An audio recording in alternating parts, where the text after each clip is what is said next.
Tu as fait des bêtises. Tu n'as pas été sage. Oh, attention au procès.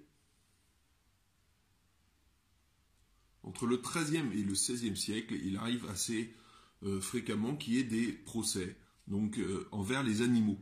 Alors tout ça répond à un processus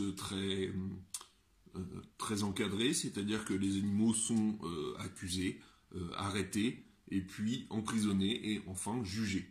Alors très souvent, ce sont des cochons. Alors, tout simplement parce que les cochons sont laissés dans la ville, ce sont un petit peu les animaux éboueurs, donc ils se nourrissent un petit peu de tout ce qui traîne, mais ils sont sans surveillance et donc ils peuvent provoquer des accidents.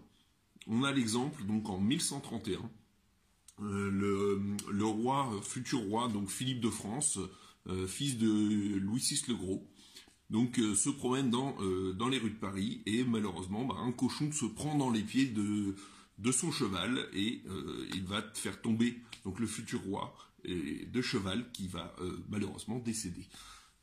Donc le royaume de France aurait pu se retrouver sans successeur. Heureusement, c'est son frère qui a pris la suite, mais c'est un exemple donc d'accident qui peut être causé par les animaux. Il y a d'ailleurs un film qui sort en février qui s'appelle Les Chèvres, donc avec Danny Boone, qui met en cause justement un procès de ces animaux.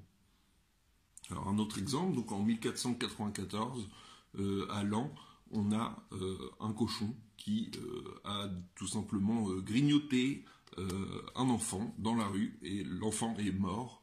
Donc le cochon a été saisi par la justice, tout simplement, et il a été jugé et mis à mort. Donc très souvent, les animaux sont mis à mort. Alors sont souvent, donc, on a dit, des chèvres, des cochons, moins souvent des plus petits animaux, mais on considère qu'on peut les juger, parce que tout simplement,